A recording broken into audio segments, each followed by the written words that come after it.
মই যেতিয়া 1992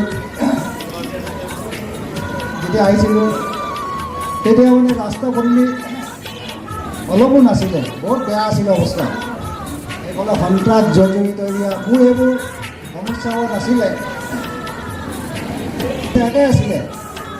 মানে ভাষাটো লেংগুৱেজটো মই বুজি পোৱা নাছিলোঁ। মোৰ এইটো ইয়াত প্ৰব্লেম আছিলে, কাৰণ মই এটা ইমান ভাল পৰিয়াল, মানে স্কুলৰ পৰিয়াল, য'ত সুমন ছাৰৰ দৰে এজন পিতৃতুল্য ব্যক্তি লগ পাইছিলোঁ। Dileswar Moran sir, Rameswar Sonowal sir, Someswar Sonowal sir আৰু পুলিন দহতীয়া, গোটেইবোৰে ইমান মিলা প্ৰীতি আছিলে। মানে সেই দিনটো মানে হাঁহি ধেমালিৰ মাজত আমি পাৰ কৰিছিলোঁ। তেতিয়া মানে মোৰ মানে বেয়া ভাৱটো আনিব দিয়া নাই, বেয়া লগা ভাৱটো আনিব দিয়া নাই। তাৰপাছত মই সুমন ছাৰৰ ঘৰত ছমাহ একেৰাহে থাকিলোঁ। সুমন ছাৰৰ ঘৰত এটা সমস্যা পাইছিলোঁ, সেইটো হৈছে সুমন ছাৰৰ মৰাণ ভাষাত কি কোৱা নাই বুজি পোৱা নাছিলোঁ। মানে 10 মিনিট 15 মিনিট মূলত কথা পাতে, মই কিন্তু একো বুজি পোৱা নাছিলোঁ। লাহে লাহে যেতিয়া মৰাণ ভাষাটো শিকি গ'লোঁ, তেতিয়া মানে মোৰ বুজি পোৱা সুবিধা হ'ল। কিন্তু তেখেতৰ ঘৰত মই কাহানিও মানে সেইটো অনুভৱ কৰা নাই মানুহ বুলি। বৌ ইমান মৰম কৰিছিলে।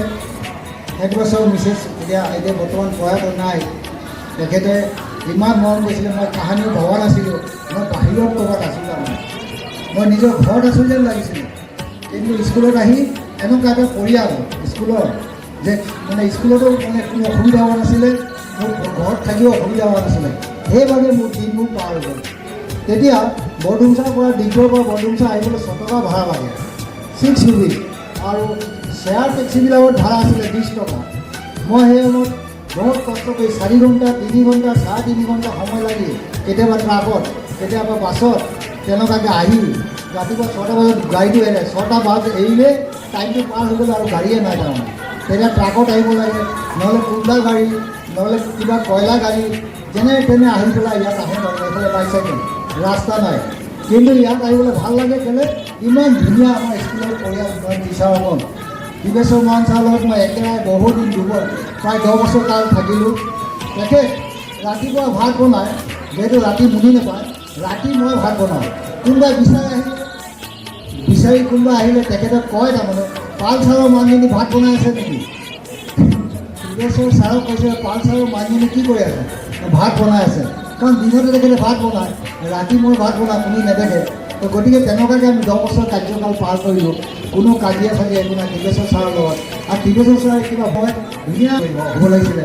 মোৰ ভাগ্য ভাল, এজন সুমন মৰাণ দৰে এজন মানুহ, ভগৱান তুল্য, কেতিয়াবা ভগৱানৰ নিচিনা, কেতিয়াবা গাৰ্জিয়ানৰ নিচিনা, কেতিয়াবা বন্ধু হিচাপে ব্যৱহাৰ কৰে, কেতিয়াবা এডভাইচাৰ হিচাপে ব্যৱহাৰ কৰে। অলৰাউণ্ডাৰ পাৰফৰ্মেঞ্চ তেখেতৰ পৰা মই পাইছোঁ, আৰু তেখেতৰ পৰা বহুতো বস্তু শিকিছোঁ। কাক কেনেকুৱা কৰিব লাগে, অফিচত কেনেকুৱা চলিব লাগে, অফিচৰ কামখিনি কেনেকুৱা আদায় কৰিব লাগে, আজি মই এইবোৰ কামত পাকৰি মানে চব জানো। এইবোৰ চব তেখেতৰ পৰা শিকা। চব ইংৰাজীত যিকোনো এপ্লিকেশ্যন দিয়ক, মই পটাপট লিখি দিওঁ। এইবোৰ শিকিছোঁ তেখেতৰ পৰা। তেখেতে মোক শিকাইছে তাৰমানে। তেখেতৰ বস্তুখিনি মই চাওঁ, তাৰমানে প্ৰতিটা বস্তু মই লক্ষ্য কৰোঁ। তেখেতে কি কৰি আছে, কেনেকুৱা প্ৰচিডিং হৈছে, কেনেকুৱা এপ্ৰোচ কৰিছে, অফিচত গৈ পেলাই কেনেকুৱা কথা পাতিছে। তেখেতে মোক এদিন অফিচত পঠিয়ালে, মোক আগতে কৈ দিয়ে 200-100 টকাৰ কাৰণে কাৰোবাৰ কাজিয়া নকৰিব বোলা আপুনি। মই তেনেকুৱাই তেখেতৰ ফৰ্মুলাত চলোঁ। আজি ছাকচেছ আমাৰ মাৰ্ঘিটা সমষ্টিত জিতবৰা মহম বুলি ক'লে যিকোনো অফিচত ভালকৈ চিনি পায়, আমাৰ কামখিনি ৰখাই থৈ নিদিয়ে। বৰ্তমান এতিয়া অলপ মানে ব্ৰেক হৈছে, আৰু ব্ৰেক হ'লেও তাৰমানে আগতে আমাৰ এনেকুৱা অৱস্থা আছিলে যে কাৰো কাম নহ'লেও আমাৰ কাম হৈ যায়। বেলেগ হেডমাষ্টাৰবিলাকে কমপ্লেইন কৰে, আমাৰ নহয়। মই মোক নুসুধিব, আৰু বেলেগ SDO অফিচ কওঁ, জিতবৰা মহম বুলি ক'লে 1 নম্বৰত আছিলে তাৰমানে। তো সেনেকুৱাকৈ পাৰ কৰিলোঁ, দিনকেইটা পাৰ কৰিলোঁ।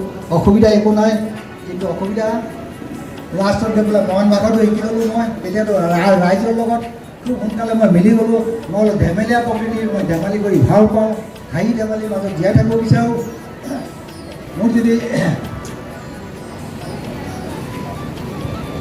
ধেমালি কৰি থাকোঁ, আৰু ধেমালি কৰাৰ সময়ত কাৰোবাক যদি কিবা বেয়াকৈ কৈছোঁ, আজি ক্ষমা বিচাৰিছোঁ, ইয়াতে সমাপ্ত কৰিলোঁ। ইয়াতে ইমান 33 বছৰ কাম কৰিব পাৰিছে। আপোনালোকৰ কাৰণেইটো সম্ভৱ হ'ল। ছাৰে যেতিয়া প্ৰথমতে যেতিয়া ইহঁতে আহিছে তেতিয়া ইয়াৰ অৱস্থা ভাল নাছিলে, ৰাস্তা বেয়া আছিলে আৰু বহুত কিবা কিবি মই শুনিছোঁ যে না তাতে ঠিকেই আছে। আৰু আছে গাঁওবাসী আপোনালোকৰ ইমান মৰম, ইমান ভাল পোৱা মানুহ আপোনালোকে, সেইকাৰণে পালোঁ সম্ভৱ হ'ল 33 বছৰ ইয়াতে চাকৰি কৰাৰ সম্ভৱ হ'ল। আৰু মই কি ক'ম, আপোনালোকৰ ইমান অভ্যৰ্থনা, ইমান আপোনালোকে ইমান ভাল অভ্যৰ্থনা জনাইছে আমাকে। মই জীৱনত এইটো পাহৰিব নোৱাৰোঁ। সদায় মোৰ মনত থাকিব মহং গাঁওবাসীৰ কথা, মহং বিভিন্ন সংস্থাৰ কথা, আৰু ইয়াৰ যে প্ৰাক্তন ছাত্ৰ ছাত্ৰীসকলে ইমানভাৱে আমালোকক অভ্যৰ্থনা জনালে, আৰু ইয়াৰ মৰমীয়া ছাত্ৰ ছাত্ৰীসকলক মই আন্তৰিক মৰম জনাইছোঁ। তোমালোকে ভালকৈ পঢ়া শুনা কৰিবা, গাঁৱৰ নাম উজ্জ্বল কৰিবা, মা দেউতাৰ নাম উজ্জ্বল কৰিবা, সেইটো কৈ মই আৰু কি ক'ম, মোৰ কোৱাৰ ভাষা নাই। মই বহুত ইয়াতে আহি বহুত আনন্দ যেনেকৈ পাইছোঁ, তেতিয়া মই দুখিত হৈছোঁ যে ইয়াৰ পৰা বিদায় ল'বলৈ আহিছোঁ।